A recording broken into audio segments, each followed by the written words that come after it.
Observen ustedes en esta imagen cuál es la ubicación del área sensitiva discriminativa que tiene el cerebro, ¿no? Entonces, la corteza sensitiva se encuentra en la parte postrolándica, detrás de la cisura, y la corteza motora está en el área prerolándica, antes de la cisura.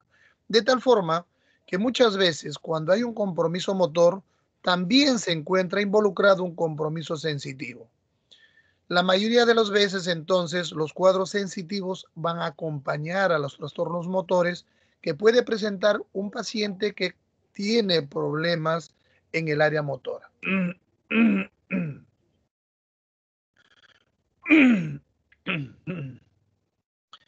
¿De qué hablamos cuando estamos hablando de sensibilidad?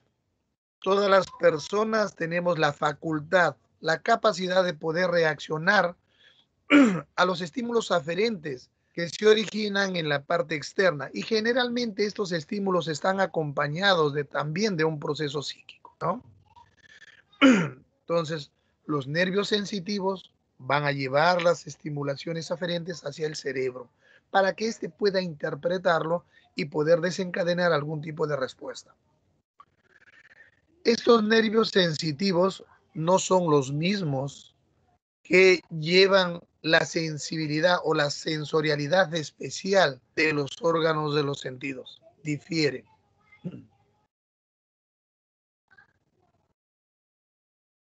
Recordemos algunas partes que ustedes ya conocen, solamente para recordar, ¿no? Cuando nosotros hablamos de una clasificación de la sensibilidad, tenemos que referirnos a los órganos receptores.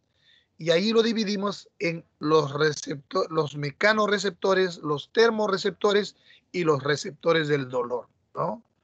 Cuando hablamos sobre mecanorreceptores, ¿a qué nos estamos dirigiendo? Hacia la parte táctil, tanto para el tacto como para la presión, la vibración y el cosquilleo. Pero también nos referimos a la parte posicional, ¿no? Para poder evaluar la posición de nuestro cuerpo y de los diferentes segmentos acorde a su posición tanto estática como la velocidad de movimiento que pudieran tener. Y cuando nos referimos a los termorreceptores, hablamos pues de los receptores tanto del calor como del frío. Y también tenemos receptores para el dolor, ¿no?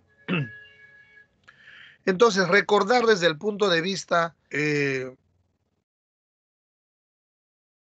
anatómico y histológico, que tenemos pues terminaciones encapsuladas, como los discos de Merkel y corpúsculos de Meissner, que se utilizan para el tacto superficial, y los corpúsculos de Krauss y Ruffini, el primero para el frío y el segundo para el calor, y también los corpúsculos de Batter-Pacini, que son también mecanorreceptores. Entonces, dicho esto, estos son nuestros receptores que tenemos a nivel de la piel y de nuestros tendones y articulaciones, y que nos van a servir para definir nuestra sensibilidad.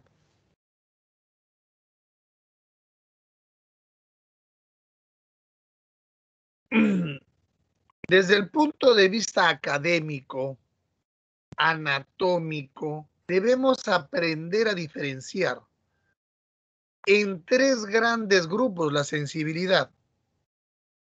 La sensibilidad exteroceptiva, ¿no? Es una sensibilidad más que todo de defensa, que es la que nos pone en alerta de nuestro entorno, de lo que nos rodea, de los cambios que puede sufrir el medio ambiente en el que nos desenvolvemos, ¿no? Y aquí hablamos de la sensibilidad cutánea, tanto térmica como táctil y dolorosa, ¿no? Para ello, nosotros, ¿cómo examinamos esta sensibilidad?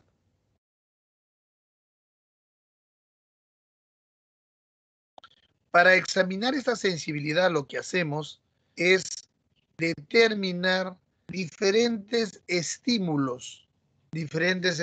Si, por ejemplo, nosotros queremos ver la sensibilidad que tiene un paciente para el calor, probaremos con objetos calientes y de forma comparativa vamos a tratar de ver si la sensibilidad se encuentra conservada tanto en un lado como en el otro lado del paciente, ¿no? Todos estos exámenes deben ser ordenados de arriba hacia abajo, de abajo hacia arriba, dependiendo del nivel de lesión que nosotros estemos sospechando, ¿ya? Entonces, si es en la parte superior, compararemos pues la sensibilidad térmica para, digamos, la cara, comparando un lado y otro lado del rostro.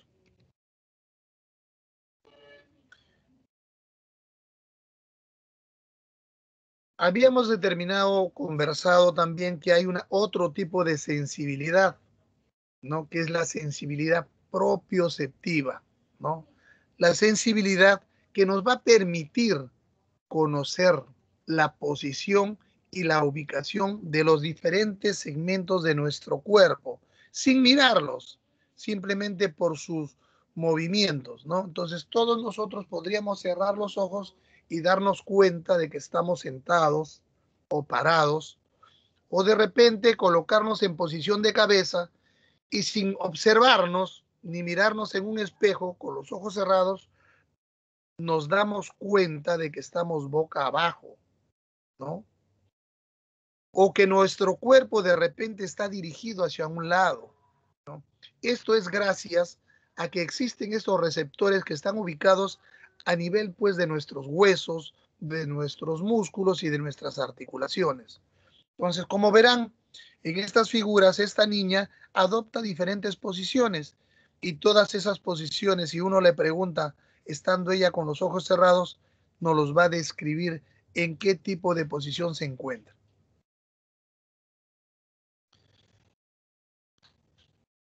Y por último, la sensibilidad epicrítica, ¿no? Esta sensibilidad es la más fina, es una sensibilidad interpretativa que nosotros tenemos a nivel de la corteza sensitiva y nos va a permitir diferenciar, por ejemplo, distancias entre dos puntos, nos va a permitir interpretar la escritura de nombres, números, nos va a permitir diferenciar qué objeto puedo tener en la mano sin mirarlo, solamente tocándolo, ¿no? Y para ello, y también nos puede permitir diferenciar qué cosa nos está tocando, si es un alfiler, un algodón o un papel. Entonces, no se olviden ustedes, tres tipos de sensibilidad.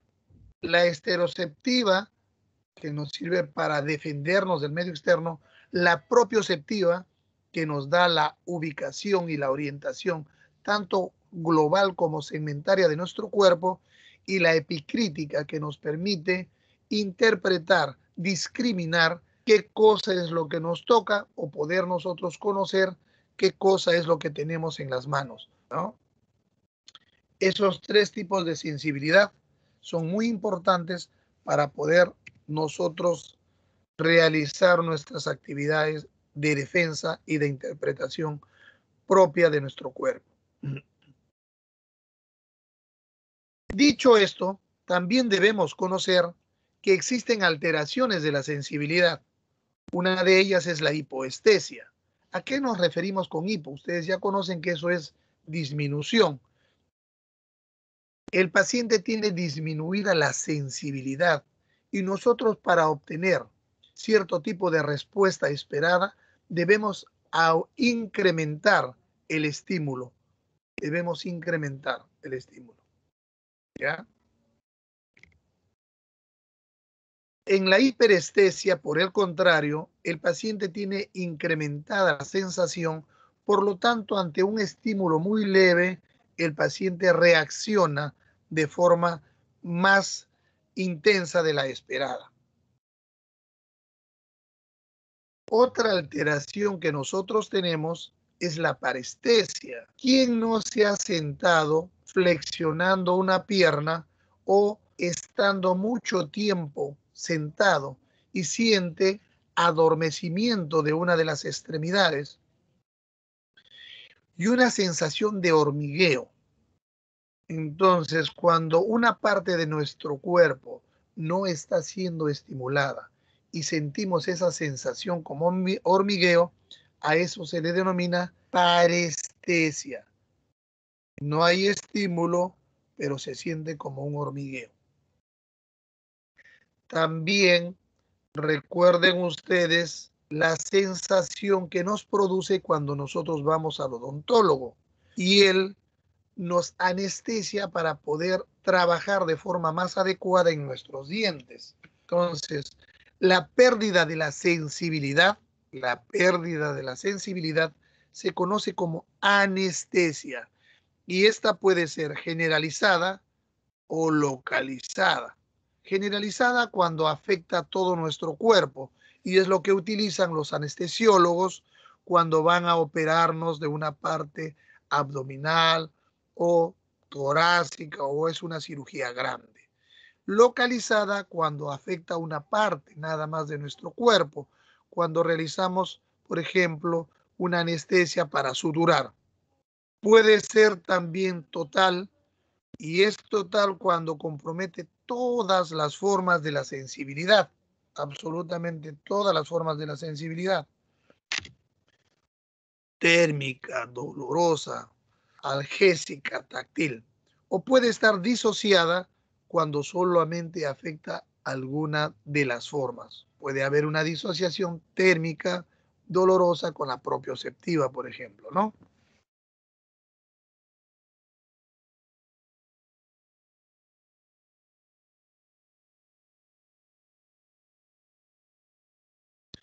Entonces, cuando hay este tipo de anestesia, eh, digamos, disociada, solamente se pierde una modalidad de sensación y se conserva la otra en la misma región del cuerpo. Las dos características o las dos disociaciones más frecuentes que se observan son la tabética y la siringomiélica. ¿Ya? La tabética y la siringomiélica. Muy bien. Vamos a definir qué cosa es disociación tabética y siringomiélica más adelante. Lo que quiero mostrarles ahora es simplemente un recordaris, porque ustedes esto también lo dominan muy bien, ¿no? Es recordarles cómo es la distribución anatómica de las vías para la parte sensitiva. Y si hablamos de sensibilidad térmica y dolorosa, tenemos que recordar que esta se conduce a través de las espinotalámico lateral. Espinotalámico lateral, ¿no? Entonces, para que se conforme este haz espinotalámico, los axones van a entrar a través del ganglio de a la médula espinal desde el ganglio de la raíz posterior. Desde el ganglio de la raíz posterior. Una vez en médula, los axones van a cruzar en dirección oblicua hacia el lado opuesto de las comisuras gris y blancas dentro del segmento y ascienden por la columna contralateral como tracto espinotalámico lateral. Cuando se forma el tracto espínico lateral y asciende y llega al bulbo, cuando llega al bulbo, este tracto espinotalámico lateral ya está acompañado tanto por el tracto espinotalámico anterior como por el tracto espinotectal y juntos están conformando el menisco medial espinal. Discurren por el núcleo ventral posterolateral hacia la corteza sensitiva, donde estas sensaciones son interpretadas de forma racional y consciente. Si hablamos nosotros de la sensibilidad del tacto leve, protopático y de la presión, recordar que este asciende a través del tracto espinotalámico anterior, ¿no? Al igual que en el anterior, ingresan a través de la médula espinal por el ganglio de la raíz posterior y cruzan también hacia el lado opuesto y ascienden como el tracto espinotalámico anterior. Y ya en el bulbo forman el menisco espinal. Atraviesan la cápsula interna forman la corona radiada para poder llegar al área somestésica de la corteza cerebral y poder interpretar. Si hablamos de la sensibilidad discriminativa, de la vibración y de la sensación consciente de músculos y articulaciones, estamos hablando de la columna blanca posterior, ¿no? Al igual que los anteriores, ingresan por la médula espinal, por el ganglio de la raíz posterior, ascienden cruzan la médula en sentido opuesto, ascienden por la columna blanca posterior y llegan a la tercera neurona a nivel del área discriminativa que tenemos a nivel cortical. Muy bien, entonces cada una de las sensibilidades tienen un haz espinotalámico especial para su ascensión y su llegada a nivel de la corteza neuronal cortical. Ahora vamos a hablar sobre síndromes sensitivos. Para nosotros poder precisar la distribución topográfica de la alteración sensitiva, es necesario deducir la localización del proceso. Entonces, en los síndromes sensitivos, al igual que en los motores, podemos distinguir alteraciones a diferente nivel, a nivel cerebral, a nivel del tallo cerebral, a nivel medular o a nivel radicular y también a nivel periférico, en los distintos niveles que tiene nuestro sistema nervioso. Cuando nosotros tenemos una lesión de un hemisferio por compromiso de la corteza sensitiva, el paciente va a manifestar hemianestesia contralateral, hipoestesia e hipoestesia profunda cuando hay lesión de un hemisferio. Cuando estas hemianestesias generales se ubican a nivel cortical, el paciente va a referir pérdida de la sensibilidad discriminativa marcada, tanto táctil como de la estereognosia. Cuando la lesión se presenta a nivel cortical y capsular, generalmente esta sintomatología de sensibilidad va a acompañar a las hemiplejías de las localizaciones que está presentando secundarias a su problema motor. Cuando el paciente tiene hemianestesia talámica, simple y llanamente la signología y sintomatología se va a integrar al síndrome talámico. Si la lesión es un poco más baja a nivel del tallo cerebral y está situada a nivel peduncular, el paciente refiere hemianestesia contralateral a la lesión y síndrome de Benedict y Manacor. Cuando se encuentra a nivel protuberancial, el paciente va a referir hemianestesia de la cara homolateral de la lesión y síndrome de Millar-Gruber. Cuando es a nivel vulvar, hay una hemianestesia contralateral y hay una hemianestesia facial del mismo lado. Si la lesión es a nivel de la médula espinal y hay una lesión que es causada por una fractura o una luxación de la columna, o es un paciente que ha tenido una herida por un proyectil de arma de fuego, o por un corte, punzo penetrante por arma blanca, entonces el paciente puede tener una hemisección medular y va a padecer del síndrome de Bronce-Quart.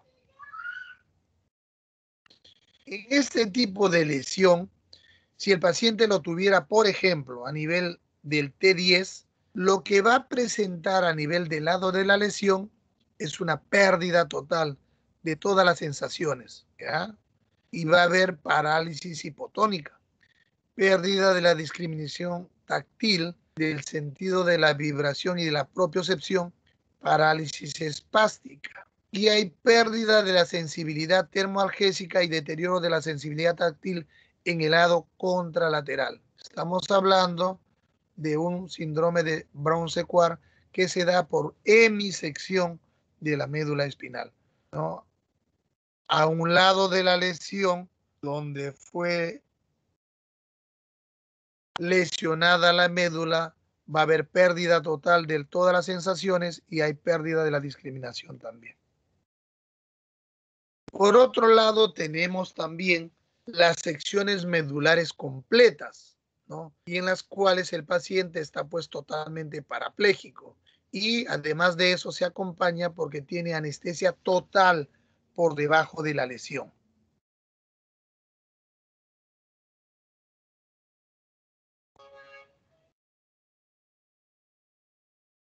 También hablaremos sobre los síndromes de los cordones posteriores que asientan a nivel de la médula espinal. En antaño, cuando no había tratamiento para las enfermedades de transmisión sexual, la sífilis era una veneria que llegaba a extremos de complicaciones muy severas, complicaciones tardías, y presentaban los pacientes complicaciones neurológicas, ¿no? Neurosífilis es una complicación muy tardía de la sífilis y cuyas lesiones, las lesiones sifilíticas, tienden a asentar en las astas posteriores de la médula espinal. Y el paciente presenta pues ataxia diabética y anestesia profunda, así como hipo o arreflexia patelar y aquiliana, ¿no? Entonces esas son las características de la tabes dorsal. Habíamos mencionado también que la otra disociación frecuente, aparte de la tabes dorsal, es la siringomielia. Y la siringomielia viene a ser la presentación de un quiste a nivel intramedular que va creciendo y que progresivamente compromete, compromete los cordones tanto anteriores como laterales, ¿no? Y esto va a producir pérdida de la sensibilidad termoalgésica y conserva la discriminación táctil, vibración y propiocepción, ¿no?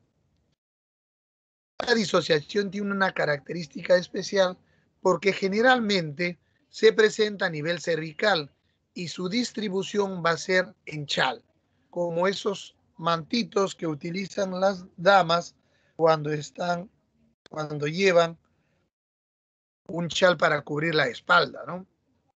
Vean ustedes la área en la cual se pierde la sensibilidad termoalgésica. En la siringomielia se pierde la sensibilidad termoalgésica y se conserva la sensibilidad propioceptiva. Los miembros comprometidos son la región dorsal, parte superior del pecho y los miembros superiores. Si la lesión se encuentra a nivel del cono medular, vean ustedes cómo su distribución es en silla de montar. Y a este nivel vamos a sentir una sensación de anestesia o adormecimiento en la región ano-perineo escrotal, el cual se va a acompañar también de trastornos esfinterianos de vejiga y del recto. Si las alteraciones son a nivel radicular, estas alteraciones tienen ciertas características y pueden ser puras o pueden ser totales, ¿no? Pero frecuentemente, cuando un paciente tiene un problema radicular, generalmente manifiesta dolor, ¿no? Dolor vivo en el territorio afectado, acompañado de parestesias. Estas dos sintomatologías se van a exagerar o se van a incrementar cuando se produce un movimiento brusco. Uno está con una ciatalgia terrible y bruscamente estornuda o tose y el dolor se va a incrementar. Y además de eso también se puede asociar a hipoestesias, ¿no? Ahora, en las lesiones radiculares, los trastornos van a adoptar ciertas características que son propias de su distribución. Si nosotros tenemos una afección braquial, por ejemplo, esto va a comprometer todo el miembro superior.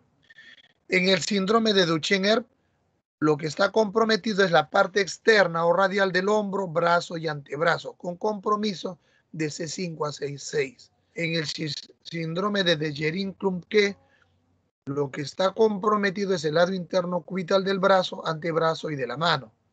Y en el síndrome de cola de caballo, el paciente manifiesta anestesia en silla de montar en cara posterior del muslo, cara anteroexterna de la pierna y región perineo genital.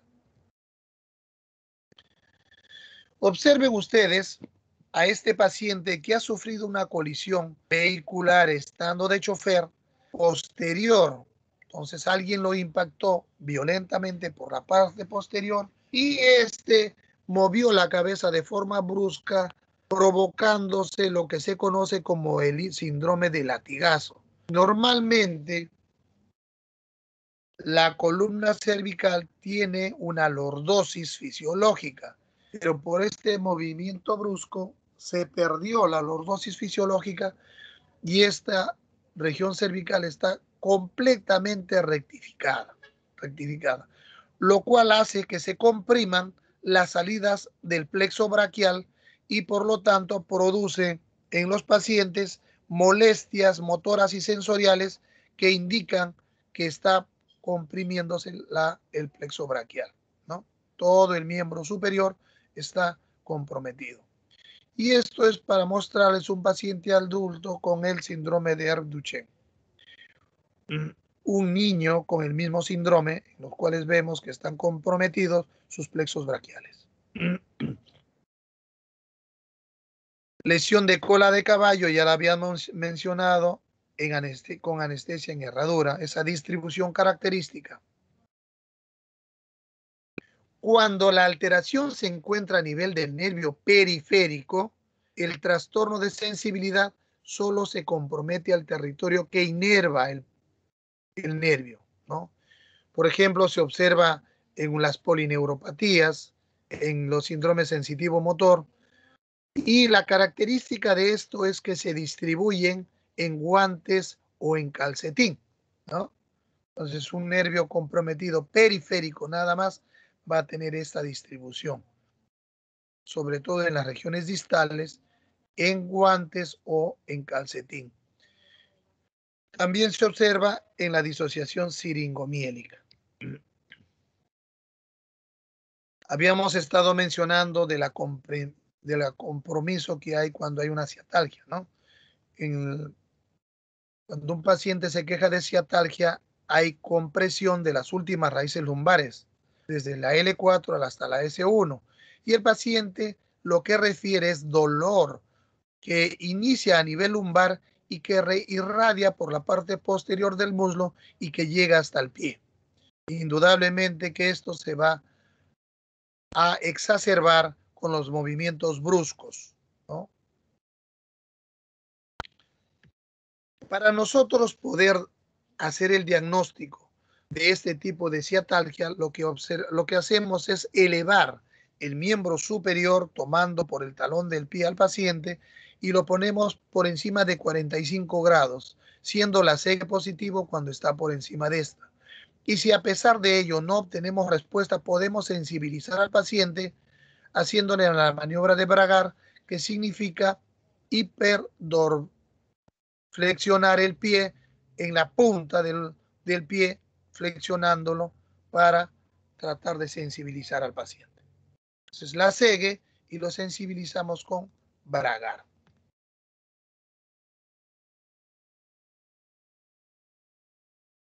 Muy bien, doctores.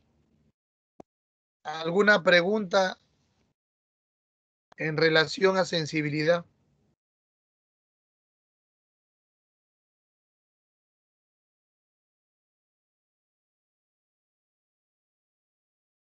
Doctor, en el caso de la siringomielia, la lesión está casi a esa altura donde está el signo en chalina o bufanda que mencionó.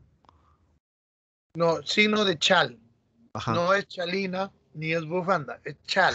El chal es un manto, es una manta. Ustedes han visto cuando Sí, algunas chicas van y tienen el torso descubierto, se ponen una telita encima que les cubra la espalda y que se recoge sobre sus brazos. Sí, doctor. ¿Qué pasó con ello? A ver, continúe. eh, ¿a qué nivel estaría? ¿Está a nivel entre Cervical. cervical? sinceramente. Cervical es lo Hay más uno, frecuente. y la dislocación que mencionó a nivel, creo que era lumbar, un medular lumbar, donde había, ¿no?, pérdida de motora y sensitiva en un lado. Contra- no, No, la mencionó que que hemos había, mencionado es una lesión traumática. La de bronce cuar se refiere usted a la lesión sí, por... ajá, esa. Así es. A eso se produce de forma traumática. Hay hemisección, es una hemisección, o sea, está comprometido lo que, sí, lo que está el lado que está afectado, ¿no? Que sea hemiseccionado. La otra parte mantiene sus, su sensibilidad normal. Mantiene su sensibilidad normal, pero está afectada la parte que recibe, porque la inervación es cruzada. Entonces, acá está. Este es bronce 4. Entonces, asumiendo que la lesión sea a este nivel. Entonces, está comprometido toda la sensibilidad de este lado y también parte de la que discurre y que le da al lado contralateral. Entonces, habíamos puesto un ejemplo nosotros y habíamos dicho, por ejemplo, un paciente recibe un balazo o una punción penetrante y compromete la médula a nivel de T10. Entonces, desde allí hacia abajo va a haber pérdida total de las sensaciones, ¿no? Con parálisis hipotónica, porque es compromiso de segunda neurona, ¿no? Se pierde totalmente. Recuerden, hemisección.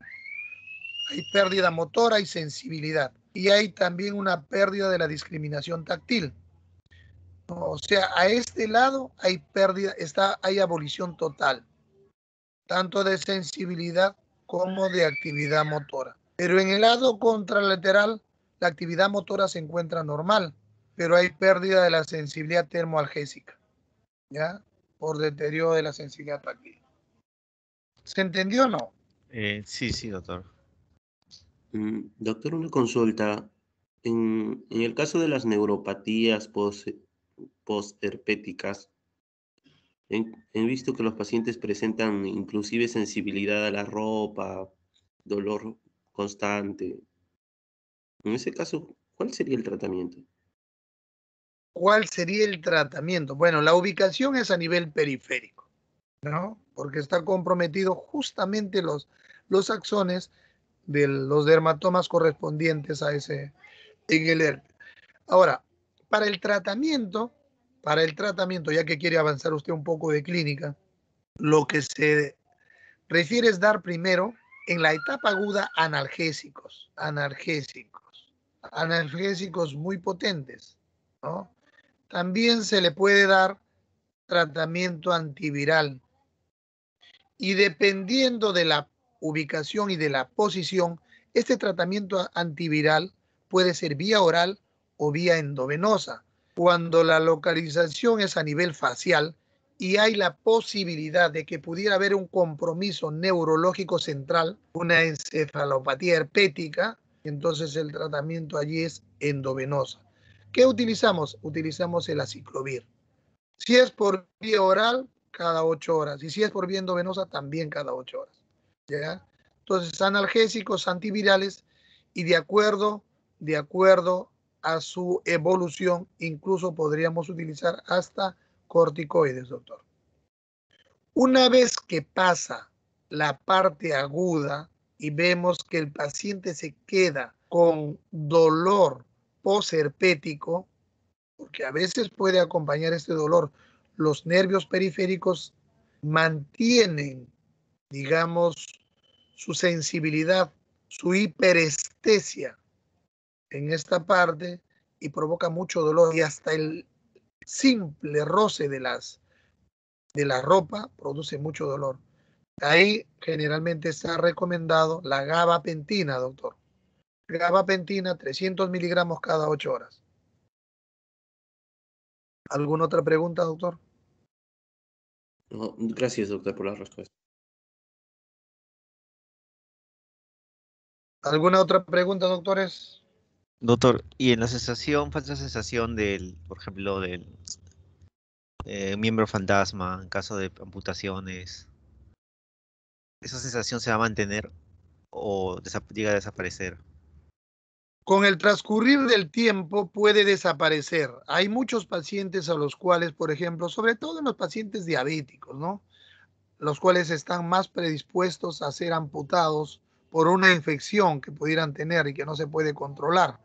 Entonces, esos pacientes generalmente pueden tener esa sensación de mantener indemne su miembro amputado. El por qué ustedes, yo creo que ya fácilmente lo han, se han explicado, ¿no? Las conducciones nerviosas continúan en su trayecto, simplemente están amputadas y basta que llegue una sensación de continuación y ese nervio va a percibir que o va a estimular o va a llevar la sensación aferente hasta la corteza y eso lo hace ver como un miembro fantasma, sin tenerlo, lógicamente, sin tenerlo. ¿Alguna otra pregunta? Doctor, una pregunta sobre las maniobras de Lasegue y Bragar. ¿Cuándo se dice que hay un Lasegue Bragar positivo y en qué parte estaría la lesión para tener estas maniobras positivas? Generalmente son lesiones a nivel lumbar, doctora. Y es la segue positivo cuando usted pasó 45 grados y el paciente aqueja dolor. Y si aún usted pasa los 45 y sabe que es un problema lumbálgico, sabe que hay compromiso radicular, sabe que hay una hernia que está aplastando y quiere sensibilizar al paciente, entonces a esa la segue simplemente le hace el bragar. 45 grados, lumbalgia. ¿Alguna otra pregunta? Gracias, doctor.